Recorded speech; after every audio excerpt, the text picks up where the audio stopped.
দুনিয়ার পেছনে পড়ে কোনো লাভ নাই, দুনিয়া নামক গ্রহের কোনো মূল্য নাই। আর তোমরা যারা দুনিয়া দুনিয়া দুনিয়া ঘুরি ঘোরো, ঘুমের মধ্যেও দুনিয়া, নামাজে দাঁড়াইলেও দুনিয়া, এই দুনিয়া দুনিয়া যারা ঘুরিয়া আখিরাতের পেছনে ফালায় দিছে, ওরা দুইটা জিনিস চায়। কয় জিনিস? একটা চায় সম্মান আর একটা চায় শান্তি। কিন্তু আমি আল্লাহর জাতের কসম করে বলি, যারা আখিরাতকে পেছনে ফেলে দুনিয়ার শান্তি আর সম্মানের জন্য সব দিকে দৌড়ায়, ওরা সম্মানেও নাই, শান্তিতেও নাই। 10 তলা বিল্ডিং উঠায় লাভ কি যদি বিল্ডিং বাদ দিয়া জঙ্গলে ঘুমানো লাগে? সুইস ব্যাংকের টাকা রেখে লাভ কি যদি 14 গোষ্ঠী খাইতে না পারে? টাকা দিয়ে সম্মান কিনলে এই সম্মান থাকে না। আর আমার মাওলায় যদি সম্মান দেন, এই সম্মান কেউ নিতে পারে না। পারে? এই মুহূর্তে তাকায়া দেখো কত কান্না, কত কান্না। কিন্তু চেয়ারম্যানের চেয়ারের মেয়াদ শেষ, এমপির মেয়াদ শেষ, মন্ত্রীর মেয়াদ শেষ। কিন্তু আখিরাত ওয়ালারা যেই চেয়ারে বসে, ও চেয়ারের কোনো তো মেয়াদই নাই। কে দিছে সম্মান? আল্লাহ সম্মান দিছে। ও দুনিয়াদারেরা, যারা আখিরাত বাদ দিয়া দুনিয়ার পেছনে দৌড়াও, বলো কার পেছনে ঘুইরা কি পাওয়ার আশায় দাড়ি কেটে ফেলেছ? কার পেছনে ঘুরে ঘুরে কি পাওয়ার আশায় নামাজ বন্ধ করেছ? কয় টাকা পাবি? 5,000 একটা টিনের ঘর। কিন্তু জানো নি তুই যার পিছনে ঘুইরা টাকার লোভে দাড়ি কাটছো, নামাজ ছাড়ছো, ও কত বড় স্বার্থপর, চাঁদাবাজ আর ধান্দাবাজ। স্বার্থে যদি আঘাত লাগে, দল থেকে নাম কাটবে না, কল্লা কেটে ফেলবে। সব চাঁদাবাজ আর ধান্দাবাজ আল্লাহর মোহাব্বত নিয়ে যারা আছে, এরা সম্মানেও আছে, শান্তিতেও আছে, এখনো আছে, এই মুহূর্তেও আছে। সম্মান দেওয়ার মালিক কে? শান্তি দেওয়ার মালিক কে?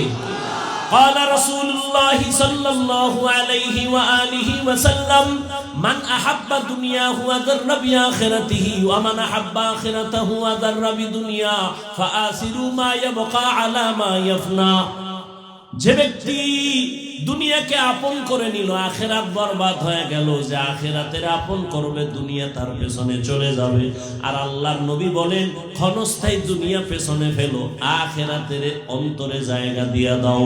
قال رسول الله صلى الله عليه وآله وسلم الدنيا خلقت لكم وأنكم خلقتم للآخرة।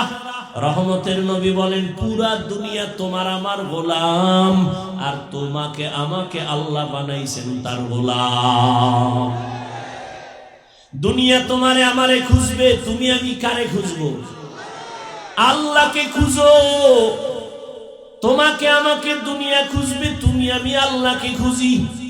কিন্তু এখন উল্টা হয়ে গেছে, তুমি আমি খুঁজি দুনিয়া দুনিয়া দুনিয়া, আর আল্লাহ তোমারে আমারে খুঁজে। আল্লাহ খুঁজ দিয়া ডাক দিছে ফজরের সময়, আসসালাতু খায়রুম মিনান নাউম, ওঠো আমার ঘরে এসে হাজিরা দাও।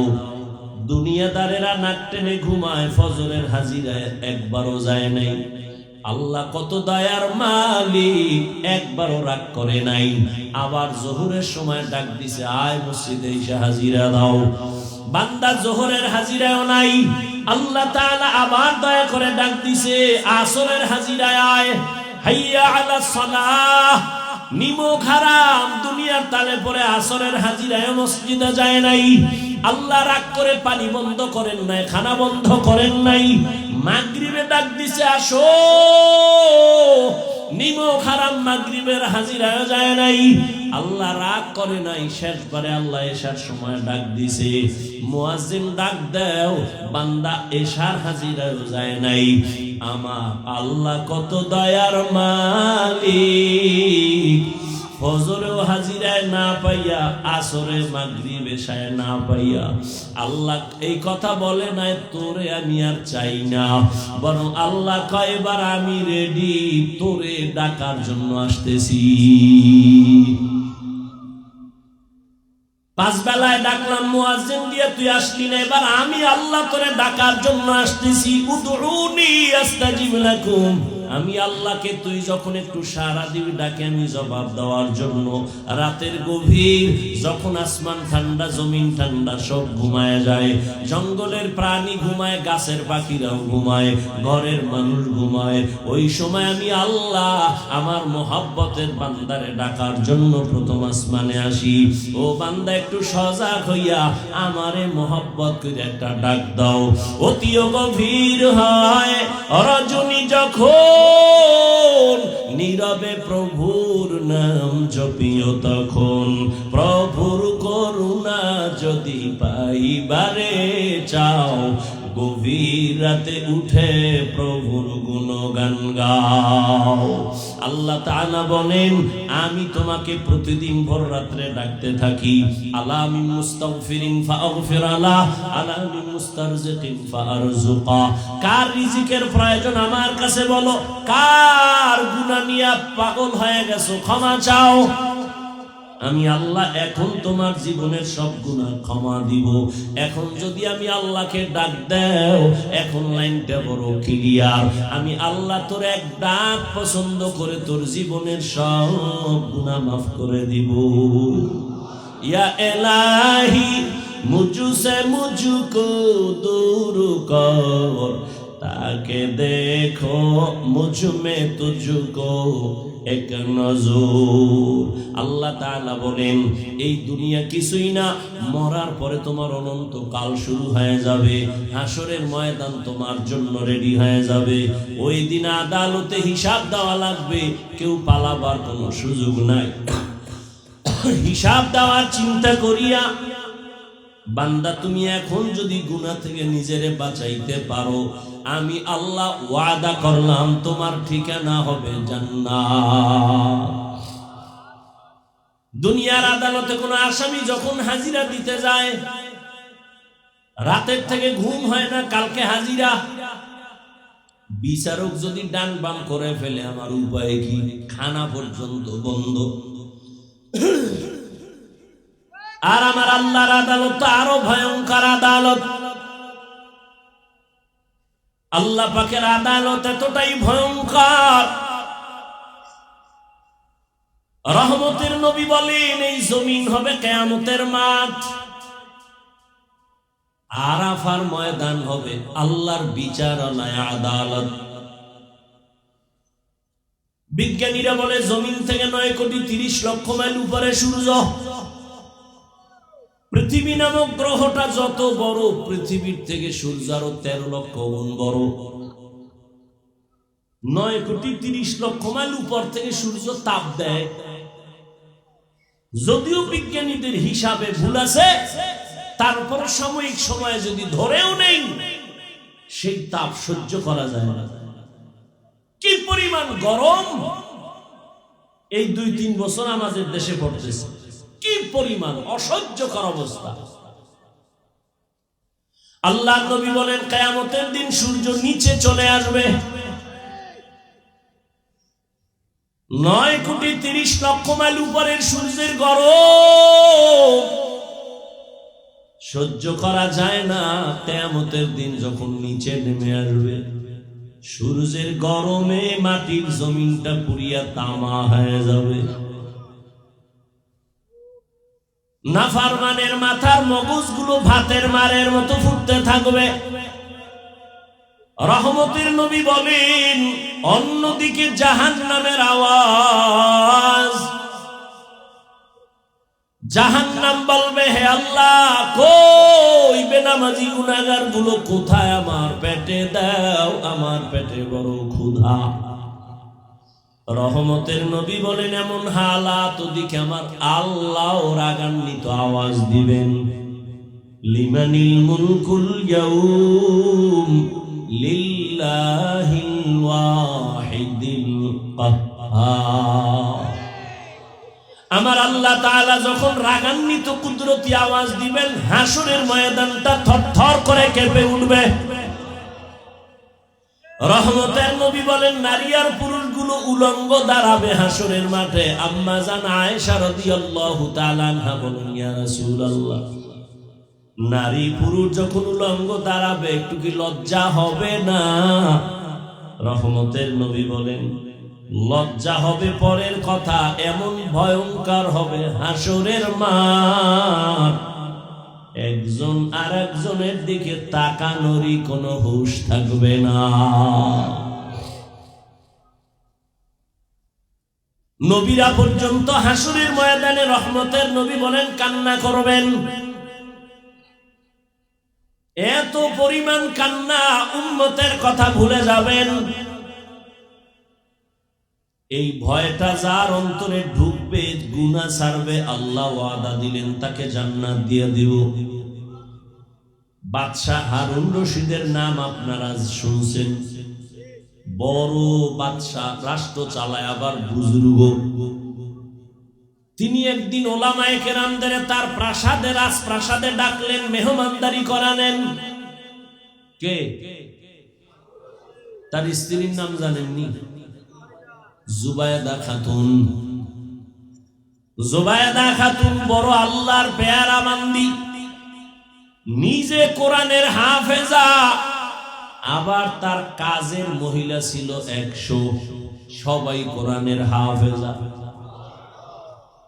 জুবায়দা খাতুন সিদ্ধান্ত নিল, আমার বাড়ির মধ্যে 24টা ঘন্টার সেকেন্ডে সেকেন্ডে যেন প্রতি মুহূর্তে কোরআনের তেলাওয়াতের আওয়াজ শুরু হয়ে যায়।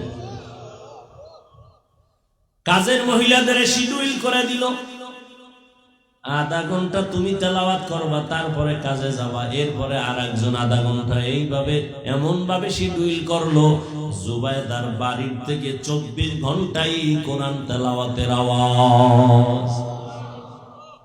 বাদশাহ হারুন রশিদ উলামায়ে কেরামের এক কাফেলারে মেহমানদারি করাইয়া এবার বলে, আমি আপনাদের ডাকছি আমার একটু জিনিস জানার জন্য। উলামায়ে কেরাম বলেন, কি জানতে চান? আপনারা তো আমাকে চিনেন। বলে, হ্যাঁ চিনি তো। তাহলে আমাকে একটু রেজাল্ট দিবেন আজকে। বলে, কি রেজাল্ট? বাদশাহ হারুন রশিদ বলে, বলবেন আমি জান্নাতি নাকি জাহান্নামী। উলামায়ে কেরাম এক আওয়াজ দিলেন, এটা কেমনে বলা যায়? আপনি ভালো কাজ করলে বলা যাবে আপনি জান্নাতের পথে আছেন, তবে জান্নাতি বলা যাবে না। আপনি যদি অন্যায় কাজ করেন তো বলা যাবে জাহান্নামের পথে আছেন, কিন্তু আপনি জাহান্নামী বলা যাবে না। বাদশাহ হারুন রশিদ তো দুনিয়াদার বাদশাহ না, আল্লাহওয়ালা বাদশাহ। কি? হ্যাঁ। আর এখন মানুষ কি বলে, হুজুরেরা কিছু বুঝে না, এরা গাঞ্জা খায় সব বুঝে। পৃথিবীর সব থেকে জ্ঞানের ভান্ডার কোরআন, আর এই কোরআন যার সিনে আছে সে হলো শ্রেষ্ঠ জ্ঞানী।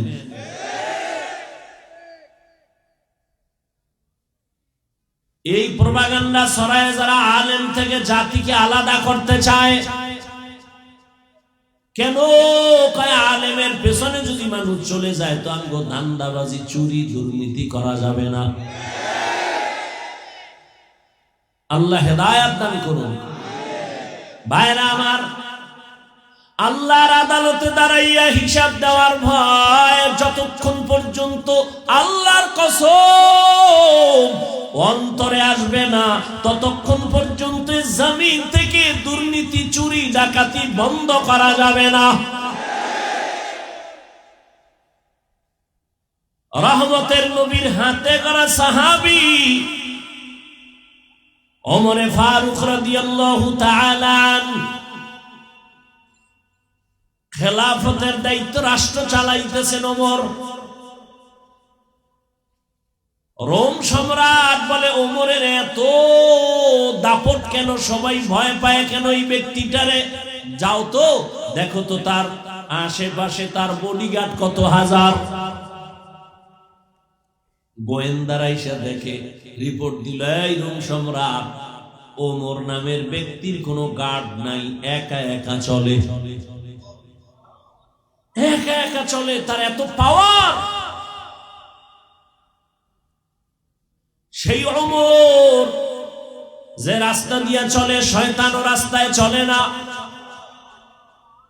ঈদের বাকি আছে আর 2-3 দিন। বিবি একদিন বলে, খলিফাতুল মুসলিমিন, সামনে ঈদের আনন্দ, আমাদের বাজার লাগবে না, সন্তানদের জন্য কিছু কাপড় কিনা প্রয়োজন। বলে, আমার কাছে টাকা নাই। কে কয়? কারে কয়? কোন সময়? রাষ্ট্র যখন চালাচ্ছেন ওমর, সেই সময় ওমর বলে, আমি পোশাক কিনবো কিভাবে, টাকা নাই। এবার বিবি বুদ্ধি দেয়, আপনি অর্থ মন্ত্রণালয়ের যে জিম্মাদার আছে, দায়িত্ব আছে, তাকে চিঠি লেখেন আর বলে দেন 1 মাসের অগ্রিম টাকা দিয়ে দিতে, 1 মাস অগ্রিম বেতন। ওমর চিঠি লিখলেন, বাহককে বললেন, যাও, আবু ওবায়দা ইবনুল জাররাহ অর্থ মন্ত্রণালয়ের দায়িত্বে আছে, যাও আমার চিঠি দাও। বাহক চিঠি নিয়ে যখন আবু ওবায়দার কাছে চলে গেলেন, আবু ওবায়দা চিঠি দেখা হাউ মাউ করে কান্না শুরু করলেন। দেখছেন নি কারবার? हर के दारब खौफे हक़दार दिल मदाम जन्नतुल मअवा देहत ओ रामका। আবু ওবায়দা কান্না করে উল্টা আরেকটা চিঠি লিখলেন ওমরের কাছে, খলিফাতুল মুসলিমিন, আপনার কাছে আমার 2টা প্রশ্ন লিখে দিলাম, জবাব দিলে আমি 1 মাসের অগ্রিম বেতন দিয়ে দিব। আপনি অর্ডার দিলে তো সব দিয়া দেওয়া উচিত, কিন্তু যেহেতু আল্লাহকে ভয় করি, সে কারণে চিঠি লিখলাম, উল্টা 2 প্রশ্নের জবাব দিবেন, 1 মাসের অগ্রিম দিয়ে দিবেন। ওমরের কাছে যখন বাহক চিঠি দিয়ে দিল, খলিফাতুল মুসলিমিন ওমর চিঠি দেখা তিনিও কান্না শুরু করলেন। ওমর চোখের পানি ছেড়ে কাঁদতেছেন। চিঠির মধ্যে 2 প্রশ্ন লেখা। 1 প্রশ্ন হলো, ওমর খলিফাতুল মুসলিমিন, আপনি যে আগামী 1 মাসের অগ্রিম টাকা চাইলেন, গ্যারান্টি দেন আপনি আগামী মাস বাঁচবেন নি? মৌতো কাসিন কুল্লু নাসিন শারেবু কবরু বাইতিন কুল্লু নাসিন দাখিলু। ওমরের অন্তরে চোট লেগে গেল। দ্বিতীয় প্রশ্ন, খলিফাতুল মুসলিমিন, আজ আপনি ক্ষমতার চেয়ারে আছেন, আগামী মাস আপনি চেয়ারে থাকবেন কিনা, জনগণ রাখবে কিনা গ্যারান্টি? আগামী মাস জনগণ রাখবেনি নাকি আপনি জোহরের আগে যেতে হবে? গ্যারান্টি দেন, আগামী মাস বাঁচার গ্যারান্টি দেন। ওমর চোখের পানি ছেড়ে দোয়া করে, হে মালিক, আমার আবু ওবায়দারে তুমি কবুল করে নাও। আমার অন্তর চোখ আমার আবু ওবায়দা খুলে দিল। हर के दारम खौफे हक़दार दिल मदाम जन्नतुल मअवा देहत ओ रामका।